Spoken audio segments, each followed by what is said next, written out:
Welcome back, everybody, to the third episode of the Omnerod interview here at Layers. I'm talking to Romain, and we are going to be talking about Towards the Core from the album The Amensal Rise. Romain, please enlighten us. What is this track about? A shuffle.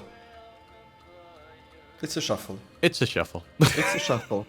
I had a shuffle written out on Guitar Pro that made no sense, and we just thought about how many variations of that we could come up with. I felt very smart trying to create a very complicated shuffle with very weird time signatures. Mm-hmm. I showed this to Pablo, our drummer, who's very good with musical theory, and he was like, dude, that's just a 4/4, just stop putting your, remove your head from your own ass, and this is just a 4/4. And I was like, okay, I tried to make something a bit sophisticated, but... And then 2 seconds later he was playing Rosanna by Toto, and it just magically matched into the song.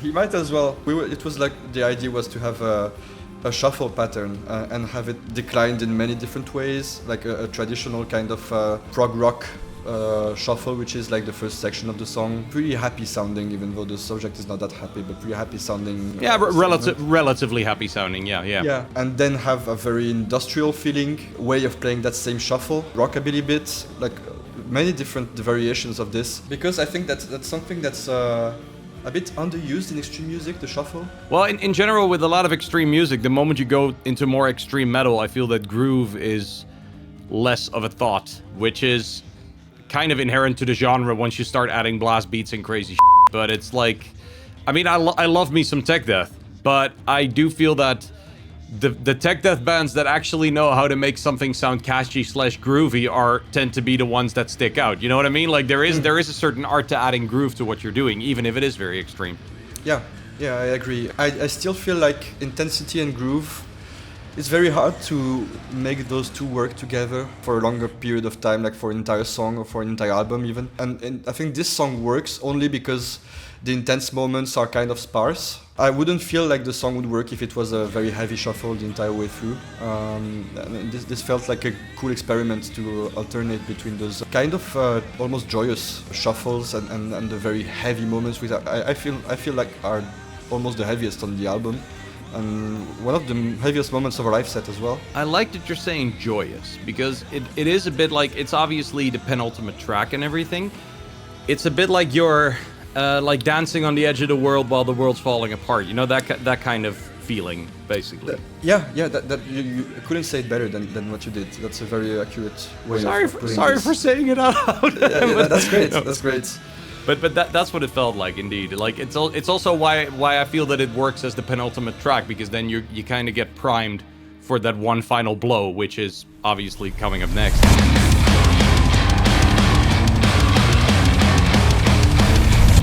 Let's just head into that. The Commensal Fall, the final song on the record. Was there a conscious choice to make it the final song? Oh yeah, I wrote it as such. Like the entire.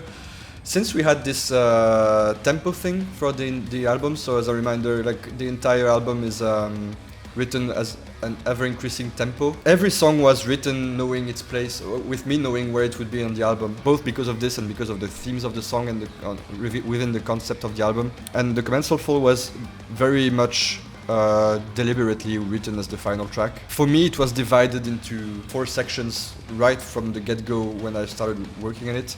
First one being relentless, aggressive, fast riffs with heavy, very intense drums and dark lyrics and very dissonant musicality for the first 3 minutes or so. Then a very epic sounding, not in the positive way of the word, like not to brag or anything, but like very symphonic sounding. Yeah, grand, grand section. Yeah. Very grand section, kind of wrapping up the concept of the album with the very last lyrics of the album, with the recognition of the moral lesson of the album, which is this, like nothing matters anyway.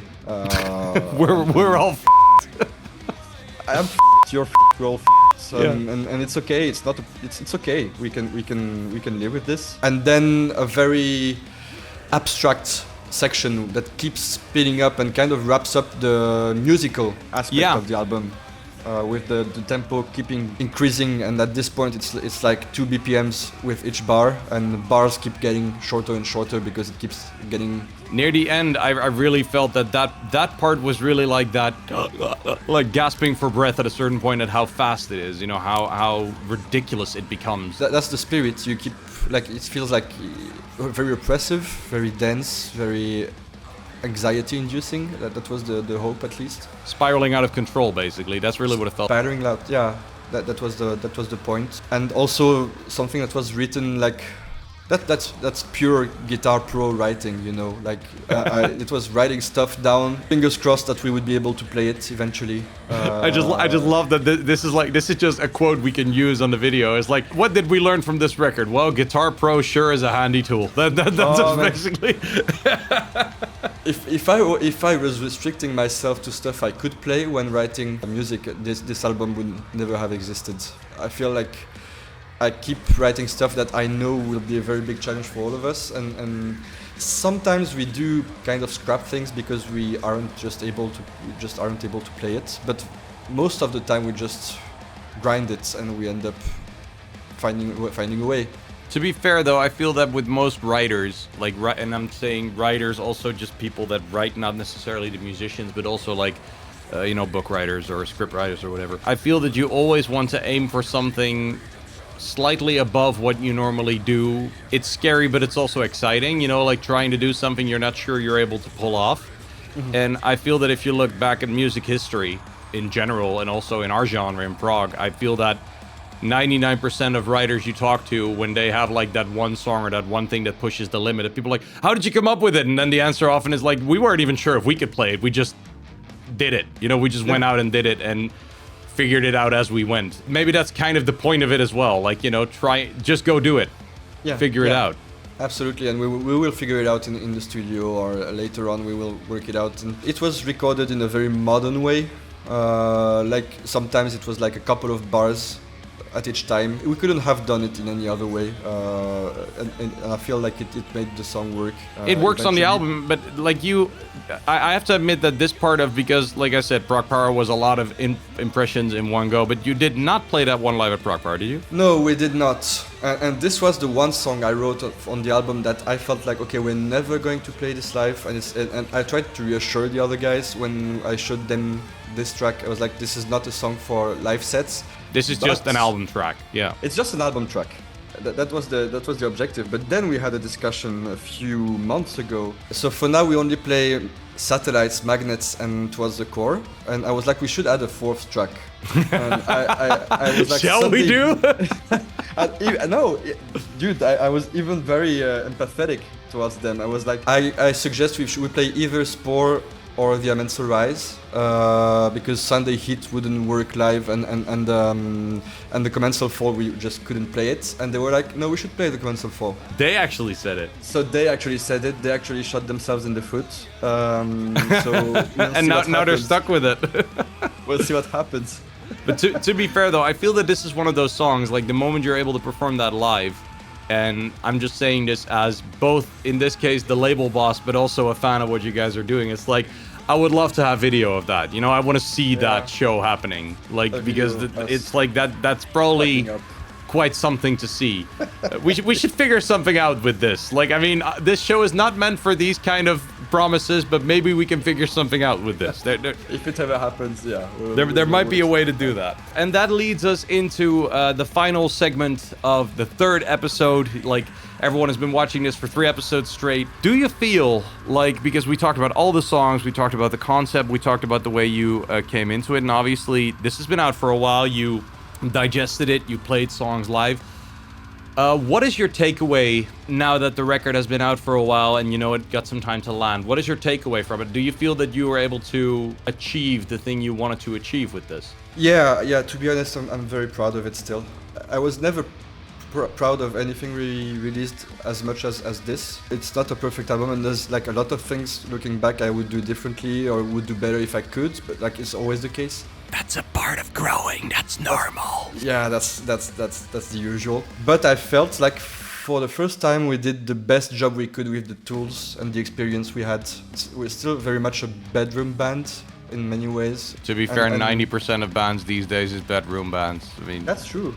And it also comes with some flexibility for some other stuff. Like you can have less technical limitations with some of it, and some other aspects of it are more limiting. I was supported by an extremely talented bunch of people, both like my bandmates and Julien, who mixed the album. And it was the first time I think I worked on something and felt like I shouldn't make any compromise. No compromise at all. Just make it exactly the way you want to make it. Yeah. And I feel like that's kind of the takeaway message for me. And if I had a takeaway message that I could share with anyone, is no compromise ever. If it's about art, just go. Yeah. Just go hard. And if you feel like the intent is not reached, or the picture you had in mind is not quite there yet, work for it. Until you recognize that what stops you from getting even closer is something you don't have in your hands, or that's something you cannot work with at the moment, maybe in 20 years, maybe with like $50,000 extra. Who knows? But not now, and then you can stop. Then you have reached your objective, you know. I feel like we made a very solid statement with this album, and I'm very proud of it. And that's not something I'm looking at doing again, like this kind of album. I want things to be a bit different in the future. I feel that you guys are the kind of musicians that don't want to repeat yourself anyway. So it's like you made this record, you're proud of it, and then the next one should be a different experience because you don't want to retrace your steps. Yeah, 100%. And also, I don't think we would be able to push this side of us further for now. Maybe someday, but not. We've explored as much as we could in this realm, I think. So the next Omnerod record is now confirmed to be an acoustic polka record. Good to know. Okay, good. Yes, nice. Absolutely, with bossa nova influences. Oh man, let's go. I'm so down. Like, yeah.